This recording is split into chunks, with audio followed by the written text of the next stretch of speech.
So over the last 16 years, we've seen something insane, right? Bitcoin started as this weird little project, which was being rejected by most of the people in the Cypherpunk IRC channel, which was a tiny little insignificant channel.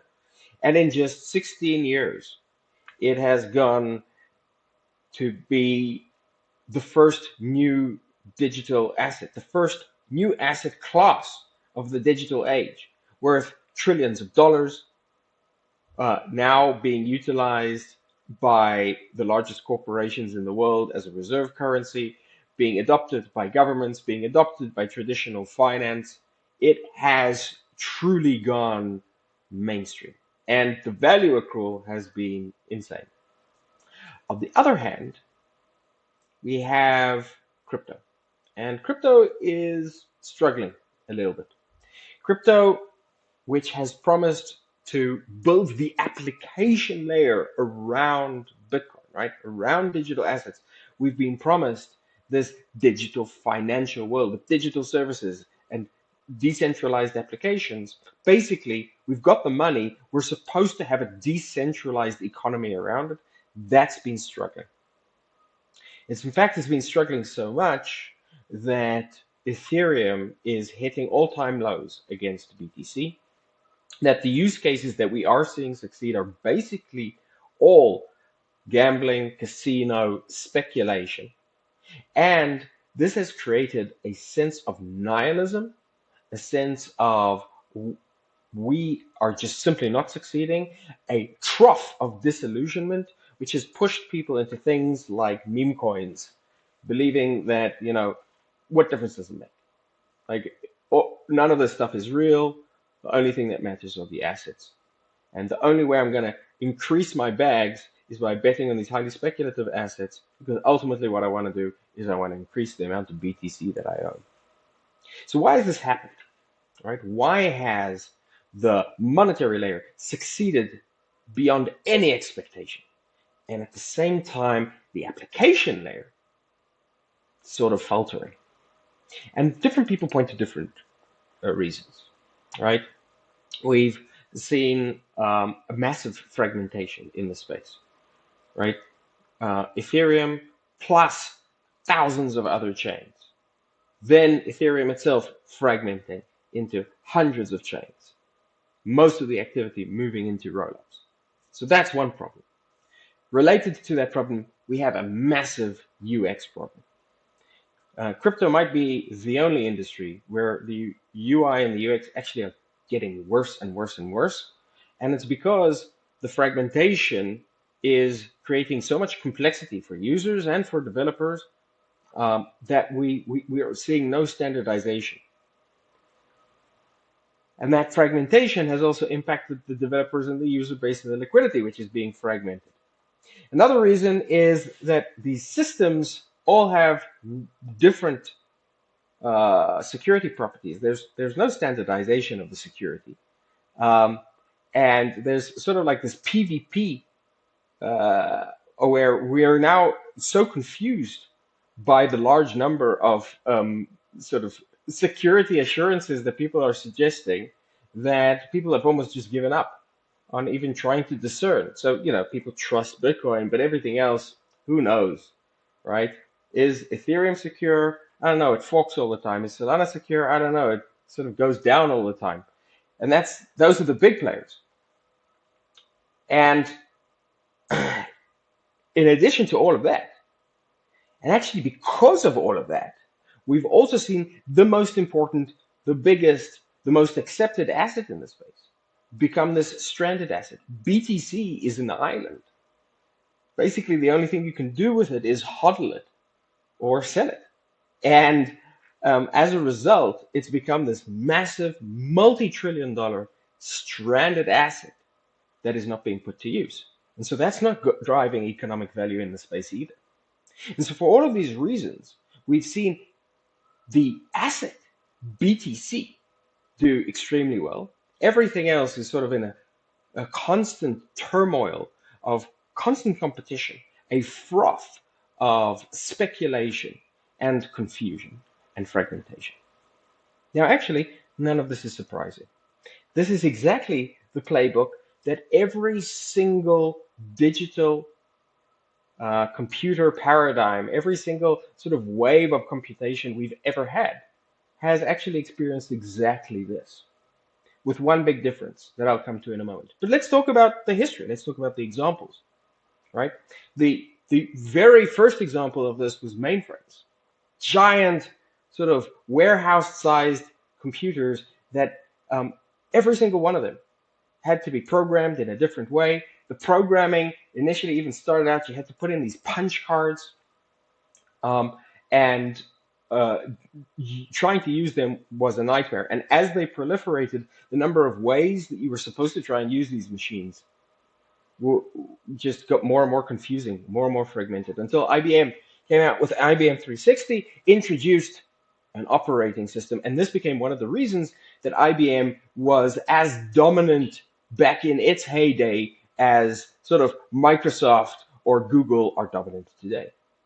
Then came the personal computer, and the personal computer, we basically saw the same thing happen. Completely fragmented market. Everyone was putting out IBM clones, different kinds of systems, Commodore 64, right? All kinds of different systems, different programming languages, different hard-coded firmware. And then Microsoft came out with Microsoft DOS and became one of the most valuable companies to ever exist and remain, quite dominant even to today. Why? Well, like IBM, they became dominant to a great extent because they introduced an operating system. And this operating system reduced the fragmentation, rationalized the system, made it easier for users to use the system, made it easier for devs to use the system, and provide useful tools to consumers, to end users. And lo and behold, we got the same thing happen again with mobile phones, right? It was like Nokia had their thing and Palm had their thing, and these had hard-coded firmware. It was basically impossible to develop on them, and all of the systems were fragmented until two operating systems came out, one Android and the other iOS, rationalized an extremely fragmented market, made it easy for different applications to speak to each other, for developers to write for the entire class of end users and devices, and it became, now everyone has a computer in their pocket, and our world became mobile. And then cloud, right? The internet itself. Everyone was running their own servers. Every single internet company had to have their own warehouse of servers. All of the servers were constructed in different ways. Everyone was creating their own flavor of systems to utilize this, right? Different Linux variants, and until eventually an operating system was created. And in this case, the first operating system that became dominant was Linux, and that helped create the first wave of a server-driven world. And the second wave was AWS, and AWS is now the primary driver of Amazon and turned Amazon into not just a dominant shopping company, but a dominant digital company. Operating systems matter. Operating systems generate huge value. Operating systems are what really allow us to achieve mass adoption with each one of these computing paradigms. Operating systems, when they are introduced, they don't only help developers and end users, they also help those who introduce them by generating so much massive value that massive value is also captured.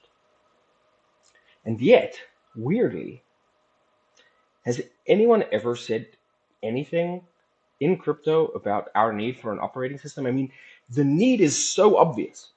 It's literally staring us in the face. And yet you almost never hear people talking about an operating system, the very, very clear need for an operating system in crypto. Why is that?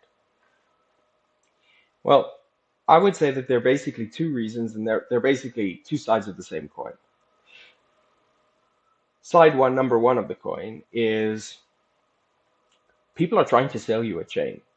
Everyone is trying to sell you a chain. In fact, we call this industry the blockchain industry because everyone's trying to sell you a chain. Because if you're selling a chain, then you sort of get this massive premium on your token valuation. And so no one wants to say, yes, we're part of a fragmented industry. Everyone wants to say, look, we're going to be like the network. That's one side of the problem. The other side of the problem is that the one network that no one is competing with, the one system, the one platform that everyone trusts, that has all the value, that has all of the users, just simply can't act as an operating system. It doesn't have the programmability, it doesn't have the functionality. It really is a hard-coded system for doing one thing and one thing only, which is moving around BTC. So on the one hand, you've got a system which has the network effects and the trust and the asset base that you could build an operating system on it, and that operating system would become the operating system for crypto and would lead to mass adoption by rationalizing the entire industry, but it can't do the job. And on the other hand, you have all of these other systems that are so PvP that they're not even thinking about building an operating system for the entire industry. And so no one's talking about it.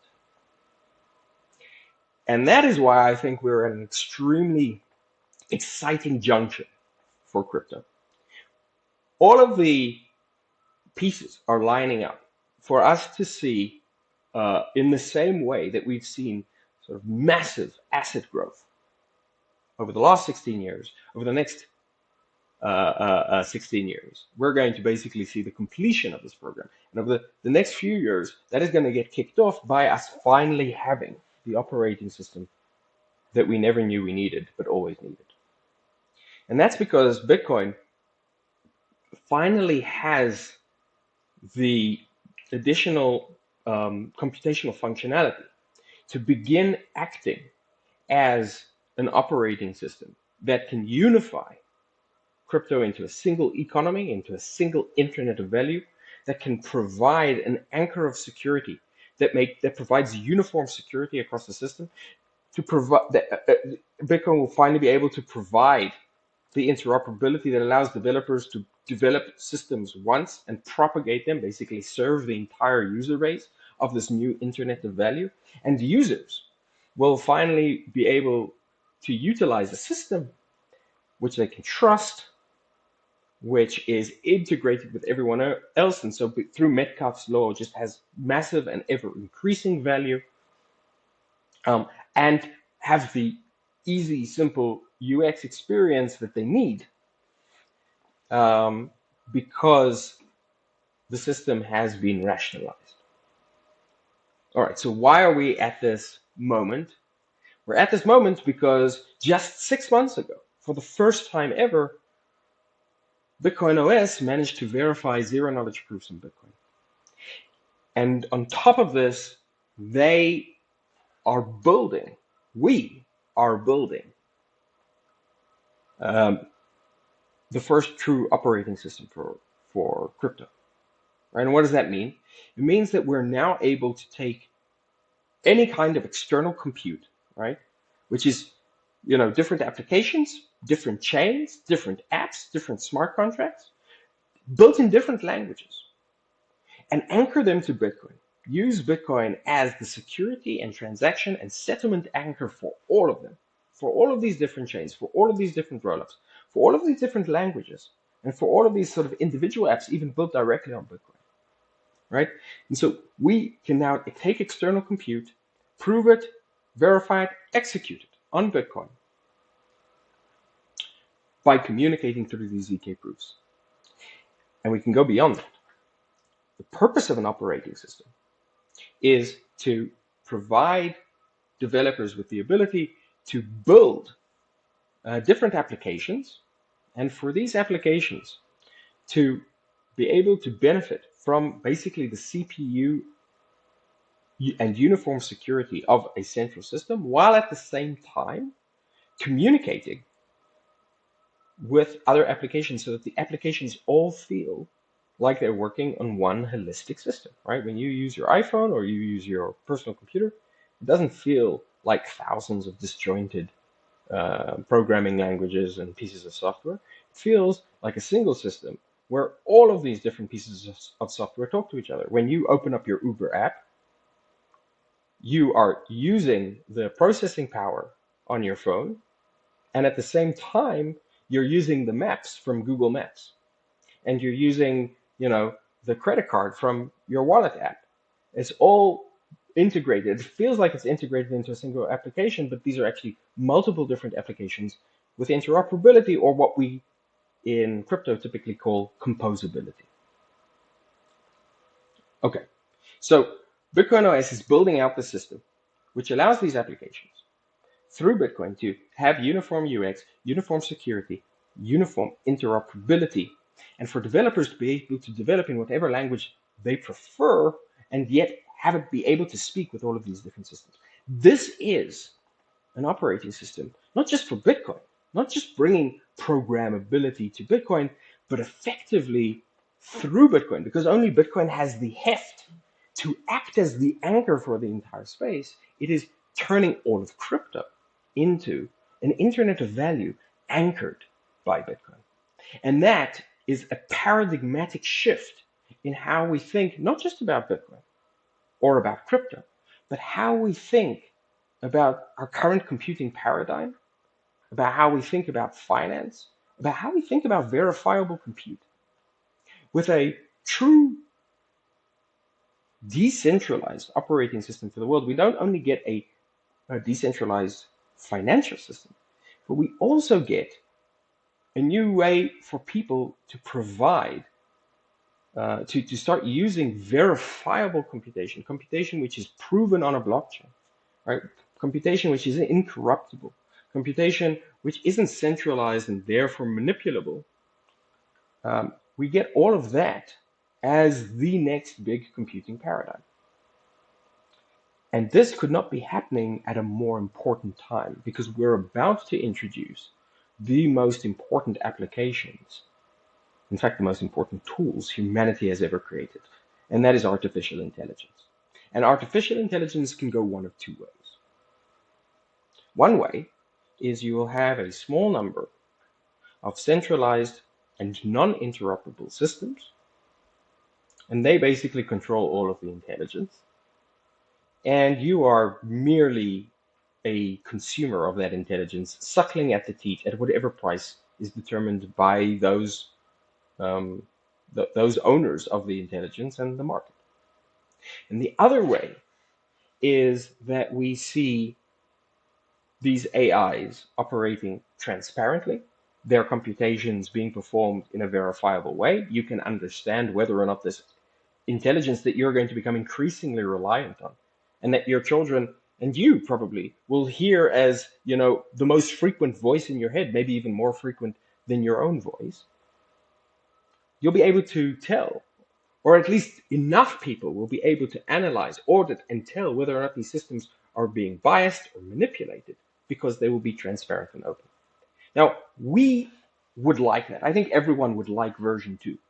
But our demand for version 2 is going to be as impotent as our demand for DeFi, unless we have an operating system that makes decentralized, verifiable compute competitive. And for that to happen, we need to have an operating system with a network effect. We need to have an operating system that is easy to use, and that for developers is so easy to use that they actually prefer to use that system. And so that is the importance of crypto, or rather I should say decentralized compute, having an operating system.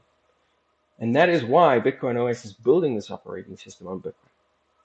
Because only Bitcoin has the trust, the heft, the network effect, the users, the history, and the acceptance, the global acceptance, to actually provide that operating system. Only Bitcoin is a system that all of these other PvP chains are not competing with, and therefore can actually integrate with. In fact, are going to compete to integrate with, because that's where this massive asset base is. And they're going to want to pull in that asset base to their chains, because that is how they're going to drive value and TVL and transactions and revenue.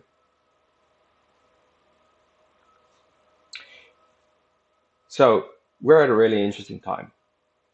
Bitcoin is being accepted by the most powerful and important governments in the world.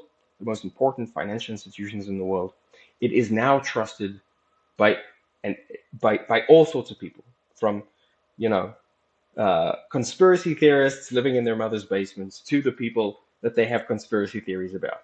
Bitcoin is truly a universal system now. And on top of that, Bitcoin now has the functionality and power to power the operating system for the world. And all of this is happening as we're about to introduce the most powerful digital tools we've ever introduced, which is AI.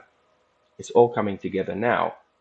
Bitcoin OS is a key part of that, and I think is going to generate a huge amount of value for users, a huge amount of value for developers. And because it is so important, it's going to prove to be as dominant as Microsoft Windows or iOS, because operating systems always are. But for the first time, we're going to have an operating system that is not only for a decentralized world, but is of a decentralized world, by a decentralized world, and that helps us keep the world decentralized. And that's BOS.